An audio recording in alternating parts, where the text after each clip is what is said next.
The sound of children screaming in a church, stained glass shattered by bullets, names like Fletcher Merkel and Harper Moses etched forever into the story of America's gun violence crisis. Senator Amy Klobuchar didn't open her questioning with abstract policy jargon. She put human faces on the horror. She read names, recounted lives cut short, and then turned directly to the FBI director with a simple demand: will you finally act? Will there be support for an assault weapons ban, stronger background checks, action on ghost guns, or will this all just be another hearing where nothing changes, while families keep burying their kids? That is where this story begins. Klobuchar's words weren't just statistics, they were memories of neighbors and friends. Mr. Chair, we have seen too much political violence in this country. We all know that. Just last week, Director, your friend Charlie Kirk was gunned down on a college campus. I'm sorry for your loss. In Minnesota, only 2 months ago, a madman took the life of my friends, Melissa and Mark Hortman, shot Senator John Hoffman and his wife Yvette a combined 17 times. And evidence indicates that he would have killed a lot more if law enforcement hadn't intervened. Just last month in my state, we were again shook to the core when little kids were shot down through stained glass windows in Annunciation Catholic Church in Minneapolis. And while the victims weren't politicians in this case, they were 6-year-olds and 8-year-olds, the manifesto that the shooter left behind was political. But in the words of your own federal law enforcement, this person was an all-purpose hater.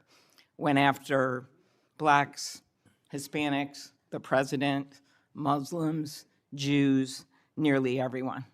And this happened during the first Mass of the year for these kids. They were excited to see their friends, meet their new teachers, and 2 children, 8-year-old Fletcher Merkel, 10-year-old Harper Moisky, were murdered. 21 other people injured, some of the kids, 18 kids, severely. Fletcher was just starting 3rd grade. He loved his family, his friends. He loved fishing and cooking, in his dad's words, any sport he was allowed to play. Harper, the other child, we celebrated her life this Sunday, thousands of people. Her parents described her as bright, joyful, and a deeply loved 10-year-old whose laughter, kindness, and spirit touched everyone that she knew. We've heard the words of young children who were saved because 12-year-olds laid on top of them, or a kid with disabilities who was paralyzed, whose teacher pulled him out of the wheelchair, threw him under the pew, and laid on top of him. We do thank the local FBI director and the local U.S. Attorney's Office for their work in both of these cases, the Hortman case and this. But I did want to focus on one local law enforcement moment that I'm not sure has made with all the news going on in Minnesota. When the first 911 call, and you've heard about other places where this waited and waited, the first 911 call was made at 8:27 a.m. The first officer was on the scene just 4 minutes later, local Minneapolis police, at 8:31 a.m. The Chief O'Hara, shared with me the actual numbers. Listen to this. Over 20 people were in ambulances just 14 minutes, all of them, after the police got on the scene. 14 minutes after the first call. Tourniquets, stretchers, and they got them all to Hennepin County Medical Center or Minneapolis Children's Hospital. And I think it is worth looking at what happened there, because one of the dads whose daughter was severely injured, still in the hospital, that I met on Sunday, told me that there is absolutely no way his beautiful daughter would have survived if police hadn't been there. So it is worth looking at for all of us. So my focus on behalf of these parents, because I promised I would do this on Sunday, was just to figure out how we can do anything to stop this from happening again. So expanded background checks, ghost gun bans, every shooting is different. Raising the minimum age to purchase an assault weapon, even if we're not going to ban them. I favor banning them, but that's one idea that's out there when so many of these shootings are people who are 18, 19, 20, 21. The one at Annunciation Church was 23. Both shooters in Uvalde and Buffalo had just turned 18 when they purchased the assault weapon bans. I'm not saying any one of these things would prevent every single shooting, but I really ask everyone to look at these. We also need to tackle social media, and I really did appreciate Senator Graham's questions. I think we have to protect free speech and not engage in censorship. But for years, I have supported repealing Section 230, which was made when these companies were little companies starting up in garages. And I think it is one way to get at making this better environment online and preventing violence. So my first question is on the assault weapon ban. Do you think that would be helpful in reducing gun deaths, Director?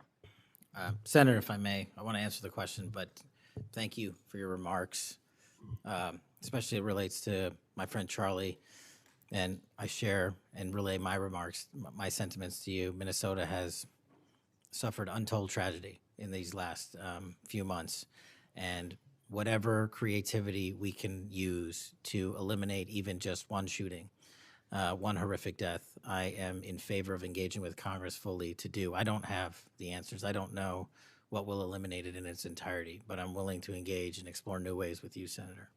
Okay, thank you. And so assault weapon ban, what do you think? Senator, I think there are instances on this legislation that could prevent future attacks, but I'm not going to weigh into the creation of legislation. Could you also look at, and I favor just assault weapon ban, not getting these guns in the hands of people that shouldn't have them, but could you look at the numbers on the ages?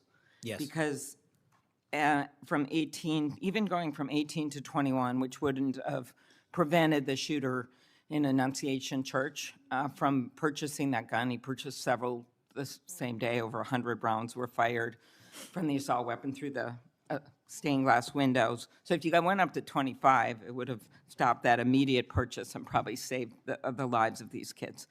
But if you go to 21, that is the same age that already applies to purchasing handguns from federally licensed dealers. So I prefer another approach, but I was hoping that our Republican colleagues would at least look at that, given Uvalde, Buffalo, and some of these other mass shootings, trying to be practical, but thinking that it could make a major difference. Strengthening background checks, could you also look at that? And then banning ghost guns and bump stocks.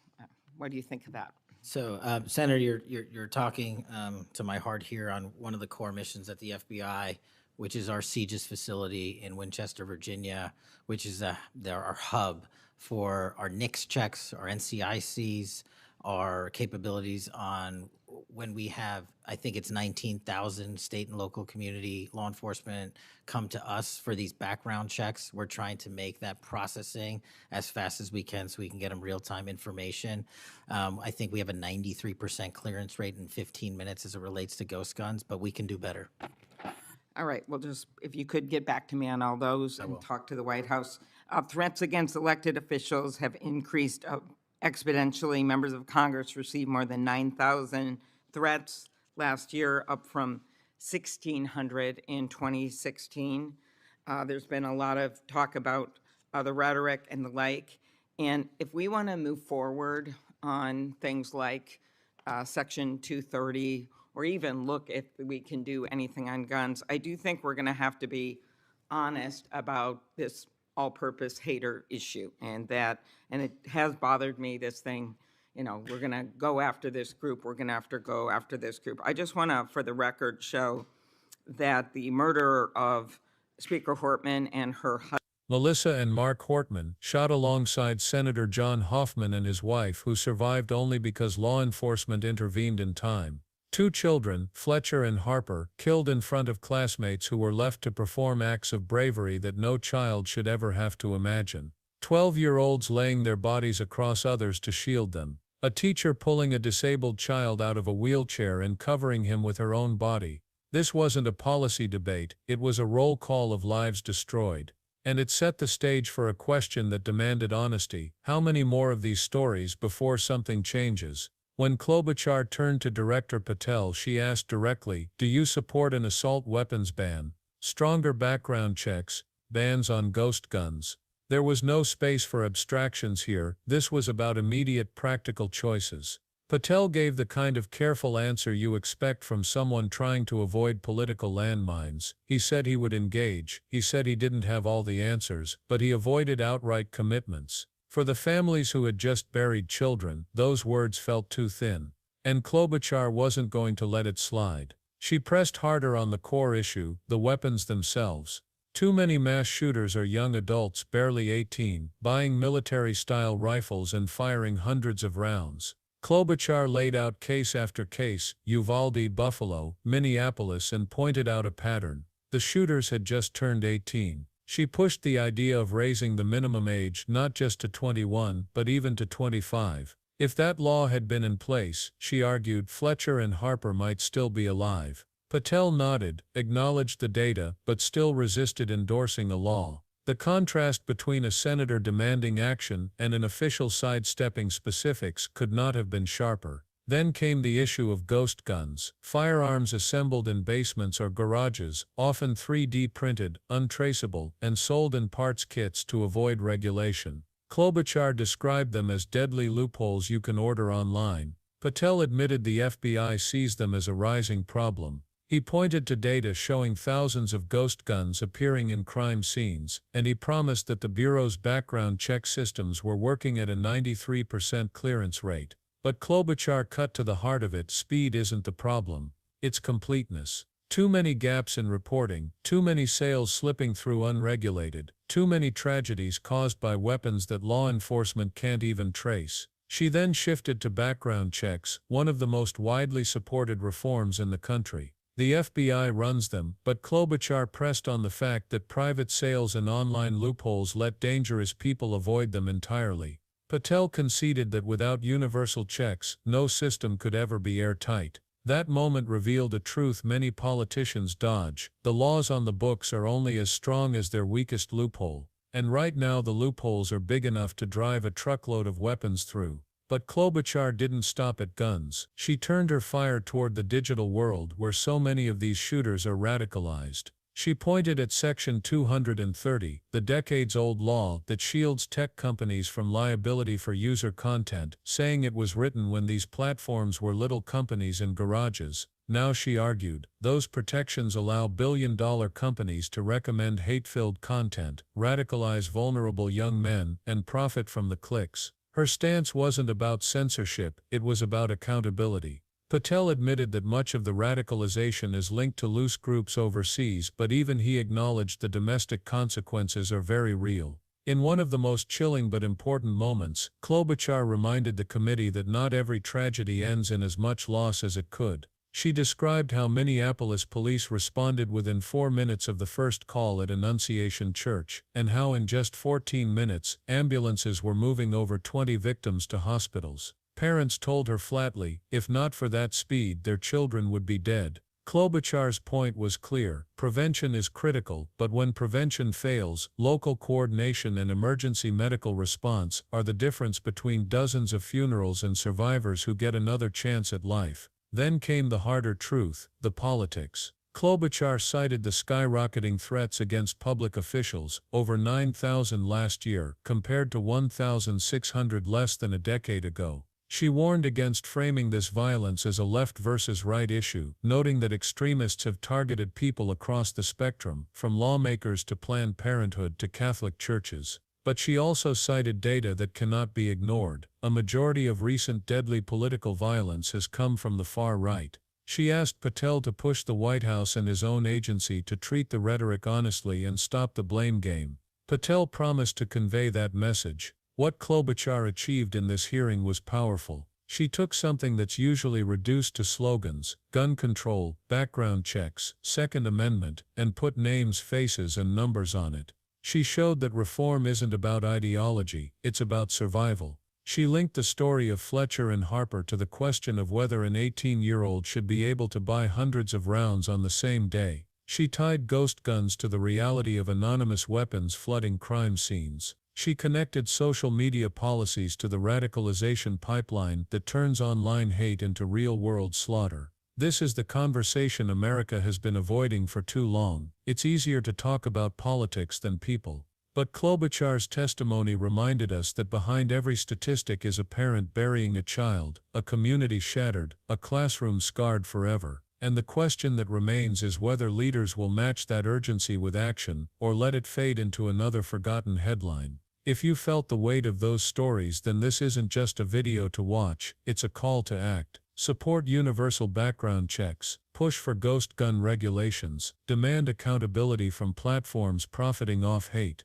And most of all, don't let politicians forget Fletcher Merkel and Harper Moses. Their names matter, their lives matter. And change is possible if we insist on it. So share this video, subscribe for more deep dives into hearings the media barely covers. And if you believe these stories deserve more than just words, hit the like button so more people see it. Together we can turn grief into action, and action into lives saved.